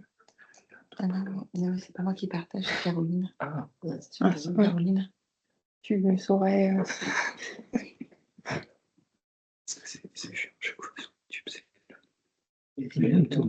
Voilà. C'est pas le volume de l'écran. C'est le volume pour que nous, on puisse l'entendre. Mais ça, ouais, je suis en limite de... Alors, attends. Remarquez, là, il y a les sous-titres. Donc... Ouais, on a la chance d'avoir avec les sous-titres. La vidéo est bien pensée. On vous fera passer de toute façon les liens de tous les documents qui ont été présentés et de la vidéo. Et moi, je ne peux pas inclure le son, je ne sais pas pourquoi. Vous n'avez pas longtemps, là. C'est la télécommande de la télé. Mais sur nous, on peut entendre en local. La télé pourrait... Parce que la télé pourrait... C'est pas télécommande. Ouais. C'est ouvert pour les gens. Mais moi, je peux pas partager non plus, ce qui veut pas me... Je suis désolée pour les personnes en distanciel. Le lien est de toute façon pour... Le lien est dans la présentation, du coup, vous pourrez au besoin aller le consulter de votre côté. Ce qui est intéressant de voir, c'est que les enfants sont très volontaires, très intéressés, on voit qu'ils sont très contents de participer et que voilà, on voit l'intérêt du travail que ça a représenté. C'est dommage de ne pas pouvoir aller jusqu'au bout, mais vous pourrez le regarder sur YouTube facilement. Je vais partager. C'est pas grave, on va revenir sur la présentation. Je crois. J'ai une question par rapport justement aux actions, parce que Oui. là, il y a eu plusieurs présentations d'actions qui ont été réalisées dans la région. Oui. Comment vous arrivez à vous coordonner en fait sur les actions que vous allez faire avec les autres acteurs, pour qu'il n'y ait pas justement une superposition en fait, de différentes actions auprès des lycées, des collèges. Il y a une coordination au niveau justement. Alors, justement, on est là aujourd'hui pour ça. Pour expliquer. Parce que nous, par exemple, sur Aubagne, on a travaillé directement avec la municipalité, mais aussi l'éducation nationale. Et pour ce qui est de l'élémentaire, c'est assez facile puisqu'on travaille directement avec l'IEN et le conseiller pédagogique chargé de la sécurité. Donc là, on a des liens et on travaille avec eux toute l'année sur d'autres sujets. Donc on n'est pas dérangé par rapport à ça. Mais par rapport aux autres acteurs, on n'a pas de contact particulier. Et c'est justement ça qu'on veut développer à l'heure d'aujourd'hui, c'est de ne pas travailler seul dans notre coin avec des collectivités locales, mais plutôt de travailler en concertation et de pouvoir élargir nos missions alors effectivement, on n'est pas intervenu auprès des collèges. Moi, je ne savais pas que vous aviez travaillé avec le collège La Canale, alors qu'on travaille avec eux aussi parfois, mais sur d'autres sujets, sur la sécurité routière, par exemple. Oui. Donc, c'est pour ça que ce type de réunion est relativement important, parce que là, on peut travailler ensemble, il n'y a pas de souci. Oui. Et j'avais une autre question aussi, parce que en fait, c'est l'association, et c'est du moins les financeurs, c'est la Maïf. Oui, alors là, on est une association, hein, on n'est pas l'assurance. Hein. Parfois, on nous confond, on me pose des questions sur les assurances, mais je n'y connais rien. Mais... donc, la question que je voulais poser, je ne vais pas la poser. Voilà, on est vraiment une association. Mais par contre, on est financé par la Maïf. On fait partie du groupe Maïf. On fait partie du groupe Maïf.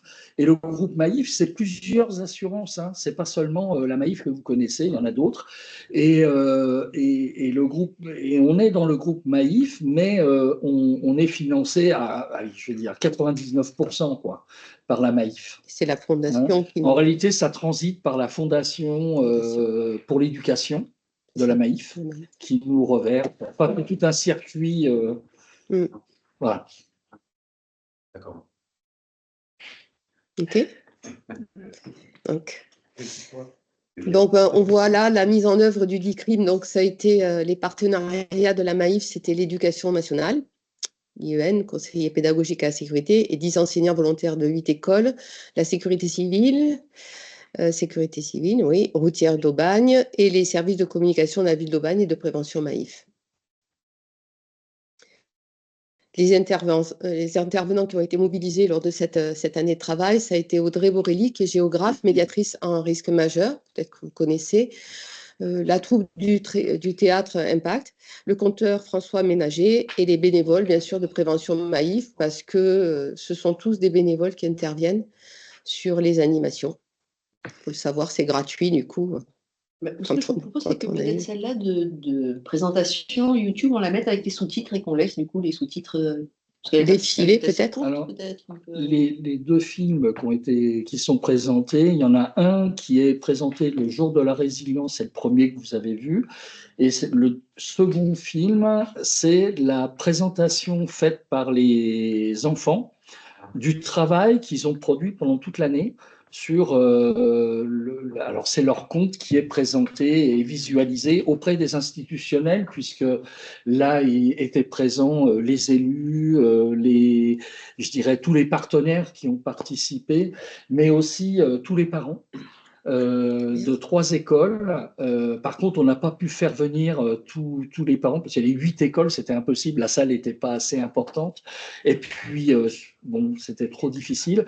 Donc, il n'y a que 3 écoles qui ont présenté leurs travaux. Par contre, les autres écoles ont présenté leurs travaux dans leur école auprès des autres enfants et auprès des parents de chaque école.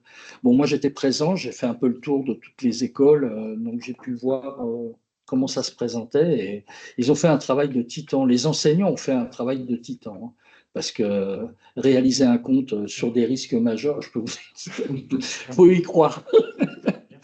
Tu peux quand même essayer de lancer la vidéo. Oui, il y a des sous-titres. Voilà, Oui, s'il y a oui, des sous-titres, on va ignorer. c'est moins vivant, mais ça vous donnera un peu une. Ça, c'est de la pub. Voilà. De ce que ça donne. Alors, est-ce qu'on a les sous-titres? Oui. Alors ça, c'est le travail, je vais sous-titrer, c'est le travail d'Audrey Borelli, donc, qui est intervenue.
Applaudissements, musique. Et là, le petit, ce qu'il dit, c'est que c'est très utile. Voilà, c'est ça. Ils sont bons tous.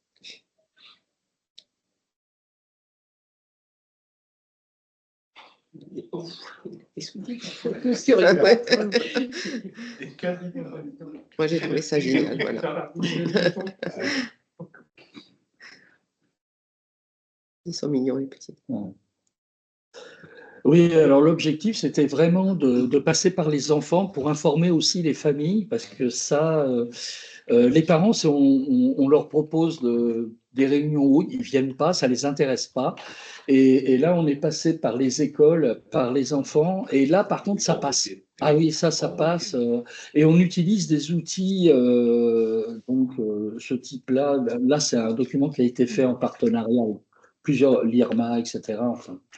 Et on utilise aussi un petit outil qui est le kit de survie pour tout ce qui est PFMS, un plan familial de mise en sécurité, et qu'on essaye de diffuser au mieux auprès de tous les enfants qui ramènent à la maison, et donc ça sert de support.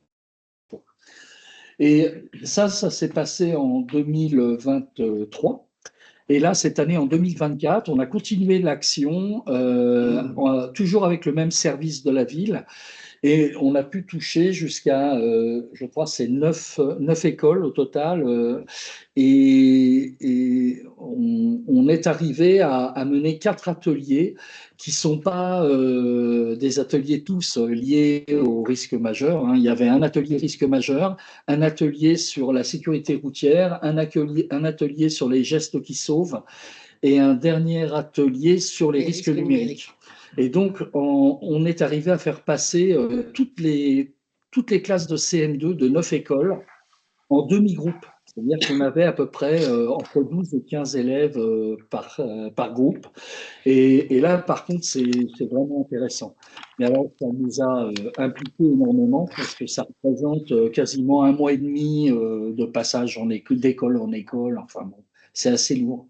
Mais ça nous a permis de maintenir le travail qui était déjà engagé. Un autre point aussi qui n'apparaît pas dans les vidéos, c'est que sur 2 années de suite, on a fait intervenir le Théâtre Forum Impact, où là, on a pu toucher d'autres classes qui ne faisaient pas partie du projet d'e-crime enfant. Et donc, on est arrivé à toucher à peu près tous les élèves de toute la ville. Donc là, on a fait vraiment un gros travail. C'est une belle réussite. Voilà.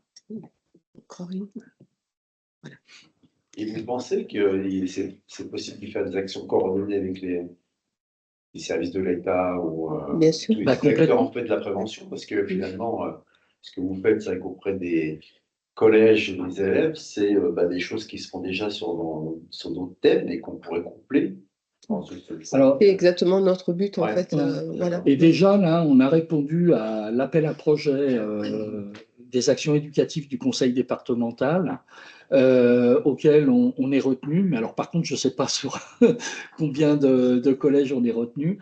Ça fait déjà 2 ans qu'on le fait. Mais là, cette année, on va intervenir sur un sujet qui est Tâton Kit, pour revenir sur le PFMS et faire en sorte que les élèves de... Alors, je ne sais pas non plus quel niveau, ça va être entre la 6e et la 3e.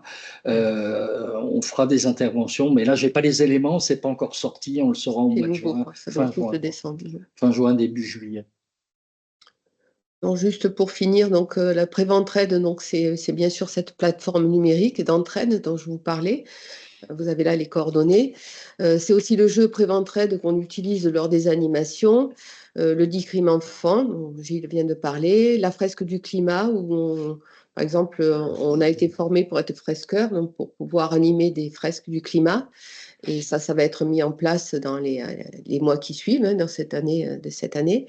Et il y a aussi, bien sûr, d'autres outils, la fresque de l'eau, le fascicule dont Gilles vient de parler, et d'autres outils.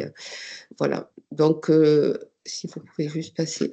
Voilà. Donc, exactement ce que vous disiez, monsieur, la collaboration, notre but, c'est de collaborer avec plus d'acteurs locaux et de contribuer ensemble à la protection du climat et des populations. Voilà. Merci. Gilles, et là, la porte est ouverte. On doit se concerter, et puis c'est ça. Alors, le calendrier, quoi. Oui. Sur la semaine de millénaire, sur le 13 octobre, nous, à l'heure d'aujourd'hui, sur le département des Bouches-du-Rhône, on n'a pas prévu encore d'action à l'heure d'aujourd'hui. Ce qu'on souhaite, c'est de le faire avec d'autres partenaires. On ne veut pas le refaire comme l'année dernière tout seul. On veut vraiment le faire avec d'autres partenaires. Donc, on est ouvert à toute proposition. Je pense qu'on peut vous associer, à l'étape du risque autour. Pour le département des Bouches-du-Rhône, on prévoit de le faire au collège 19 novembre. De Velo, en fait. Le collège de Velo, 19 novembre. Donc, Après, on avait une question, donc je ne sais pas si du côté de l'Occitanie, on a une question de Nîmes Métropole. Si un RAC et un échange de ce type est-il prévu? Si vous avez des infos avec la métropole? Oui, métropole de Nîmes. Ah, de Nîmes. Ah bah, faut poser la question à mes collègues. On va leur poser la question si voilà, mais s'ils nous communiquent, s'ils arrivent à me contacter à ce moment-là, ils ont nos coordonnées et puis on transmettra à nos collègues de Nîmes, bien sûr. Mais il y a au minimum une délégation par département. Sur les Bouches-du-Rhône, il y a 2 délégations, 2 antennes. Il y a Marseille. Marseille et Vitrolles. D'accord. Mais bon, on représente, nous, en principe, on représente le département pour les actions risque majeur. D'accord. Et là, je vois que la ville de Marseille est en train d'écrire. Je vais attendre qu'elle termine. Oui, Madame Thès de l'E-Métropole, j'interviens. Pour compléter ma demande, en fait, c'était plus par rapport à la réunion d'aujourd'hui, où il y a eu beaucoup de présentations en région PACA, Bouches-du-Rhône, etc.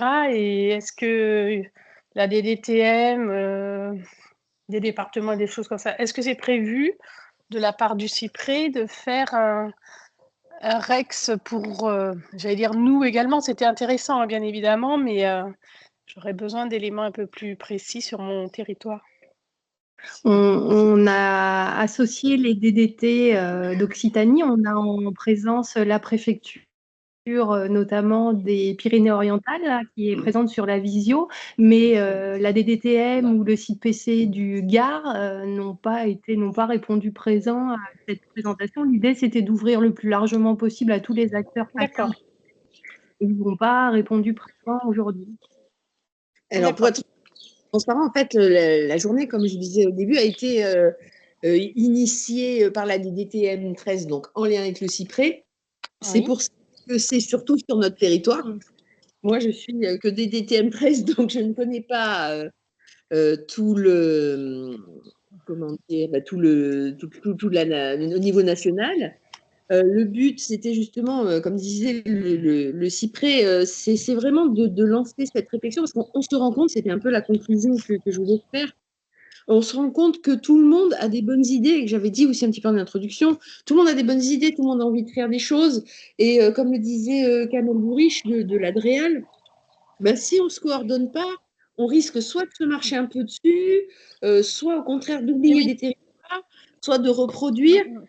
Le but d'aujourd'hui, c'était à notre pauvre petite échelle, et en effet, on avait essayé quand même d'associer au plus large possible, que les acteurs se connaissent, qu'on n'hésite pas justement à échanger entre nous, qu'on puisse être des portes d'entrée. C'est pour ça que, bah, notamment, je remercie les DDT de PACA qui ont répondu présentes, que vous connaissiez différents partenaires. Après, pour Nîmes, on peut vous mettre, je pense que vous connaissez vos correspondants à la DDT, sinon on peut vous mettre en Oui, je les connais. Mais je pense que le mieux, c'est d'essayer, voilà, justement, de se parler entre nous, entre différents acteurs, et d'essayer de co-construire, parce qu'à plusieurs, on est plus fort.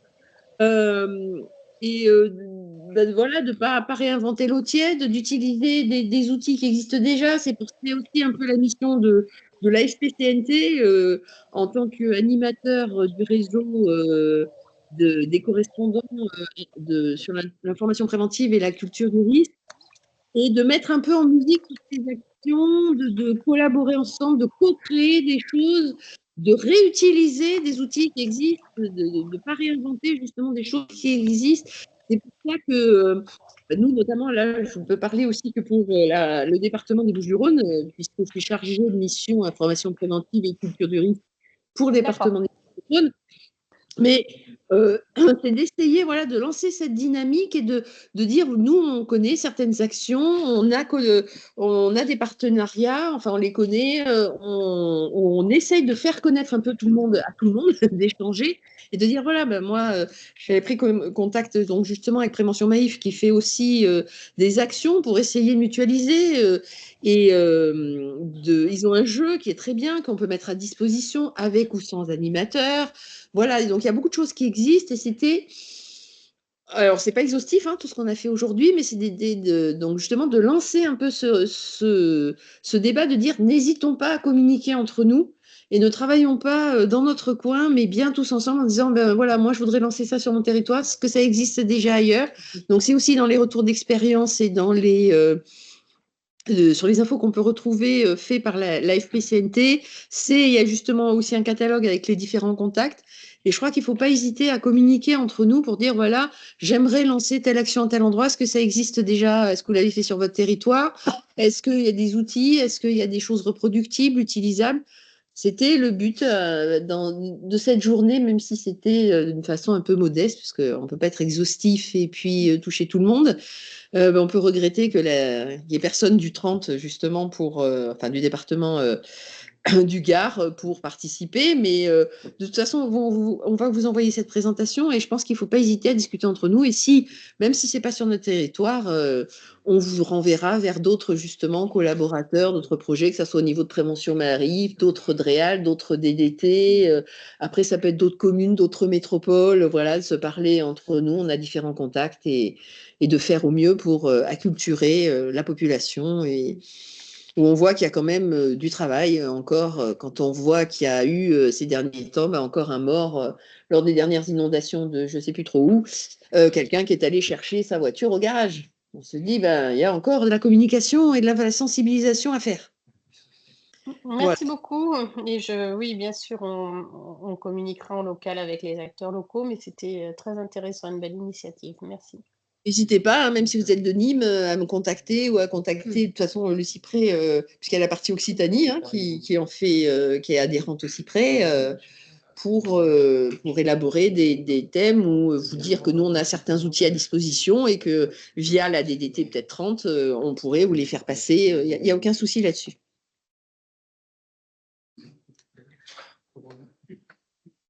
D'autres questions, remarques, envies Non?